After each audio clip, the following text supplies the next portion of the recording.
We are single and fabulous. Absolutely. Carrie, Miranda, Samantha, Charlotte, and Mr. Big are back on the single scene in 18 new episodes of HBO's hit comedy series, Sex and the City. Nobody rebounds with the new Yankee. Well, maybe I'm the new Carrie.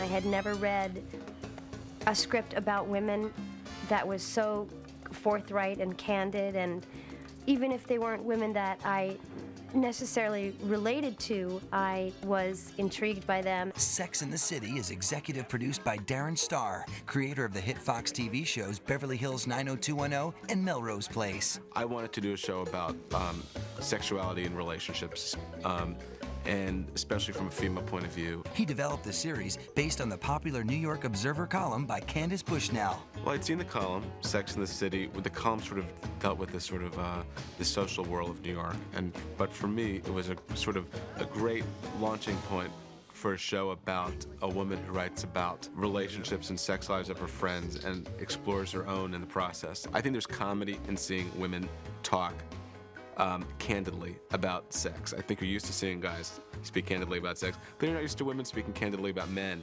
Women in their 30s just put it on the table, and that's fun. Women cheat. Yeah, but it's completely different. How? Because we don't go around randomly attacking any man that we're attracted to. Speak for yourself. Sarah Jessica Parker stars as Carrie Bradshaw, a writer whose life in the New York singles scene is a source for material for her column Sex and the City. Are we faking entire relationships?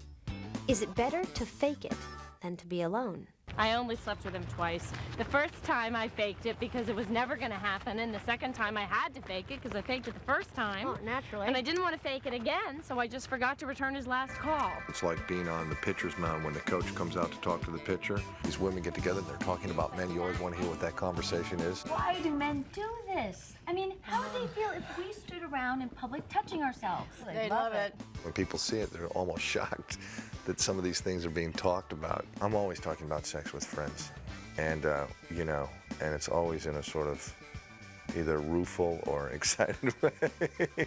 But it's always a constant conversation in the human animal, I think. It feels slightly naughty, and it also feels like perfectly legal and safe, and it's such salty dialogue, a lot of it, and it's really ribald, but they're also really smart women. What are you saying, that a straight woman and a gay woman can't be friends? Well, of course they can, but you can't expect to move to Wonder Woman's island and not go native. Carrie, I think, was meant to beat this audience, and also a woman that New York City creates that's unique to this city. Why do we break up? You tell me. You're the one who left me high and dry with 2 tickets to St. Bart's. It's a small island, Manhattan, and who better to torture you than your ex-boyfriend? Some hilarious things come out that are absolutely honest to God true. Tell me you love it. Oh. Most of my scenes are with Sarah, and we have a great chemistry, and we click, even in terms of the inherent conflicts in the relationship. He's a really great character.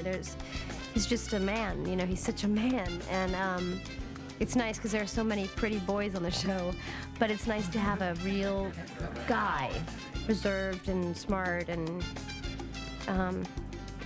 distant and all those sort of things that are really man ideas, and he's just great at doing it. Great. So lucky to have him.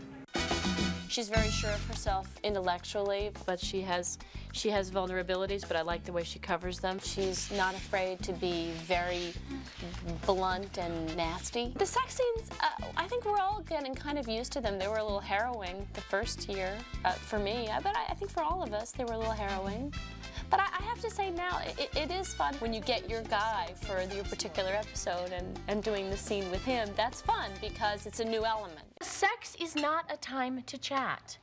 In fact, it's one of the few instances in my overly articulated, exceedingly verbal life where it is perfectly appropriate, if not preferable, to shut up. I've never been a person who goes to parties all the time, but I think if you do go to parties all the time and openings and events, there is this big circle of people just you're constantly coming in contact with. I mean, the people that I know are single. Their complaint is always that there's a dearth of people to date out there, but I guess not if you're these ladies, not with another fabulous event every night. Oh, I love Charlotte. I love that she's hopeful. Against all odds, she's hopeful. And I love that she has very high standards. You know, like, even though it doesn't work out time after time after time, she doesn't ever think, oh, well, maybe I should lower my standards. She just shoots high. I think that's great. This year, one of our girls gets involved with a guy who likes to talk dirty in bed, but she doesn't like to talk dirty in bed. And one day we're all discussing this at one of our lunches, and it turns out that Charlotte knows how to talk dirty in bed, which is just a shock. So she tries to give a lesson. Sometimes men just need to hear a little encouragement. Such as? You know, yes, stud, that's right, uh-huh. Don't stop, just like that. That was very embarrassing. And I had to do it a lot of times. That was hard. The women that I know here, they don't have a different date every week. I mean, I think, you know, our show is, these women, they're busy, they're very busy. I don't know how they do it. Yes. For all of us, the bottom line is, does it work? Is it truthful? Can you see this thing happening? And ultimately, is it funny? And does it make you laugh? Did you see that bulge? He was wearing a cup. Well, honey, his cup runneth over. It's really based in truth. And I think that it appeals to women because they're finally getting a voice on television. It's been a really long time since women have really had a chance to talk about their sexuality and their personal secrets and desires and phobias in an arena like this. I've never felt so protected as an actor. And I never feel that I'm doing anything to make me feel uncomfortable. And if it does strike a chord that is maybe not as truthful or makes me feel uneasy, we'll talk about it and we'll make a compromise.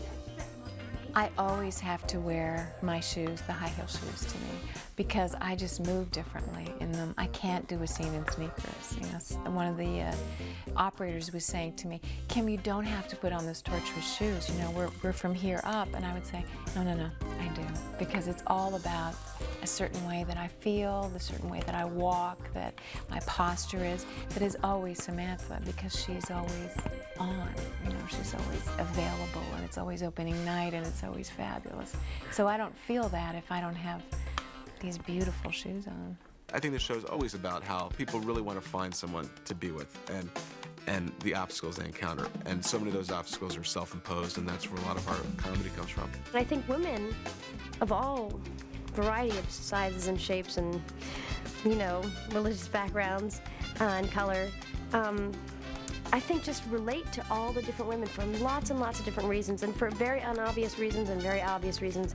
And I'm surprised endlessly when people stop me in the street and they tell me they're a fan of the show, from an older black woman to an Orthodox Jew. I mean, it runs the gamut, and it's really mind-blowing but thrilling.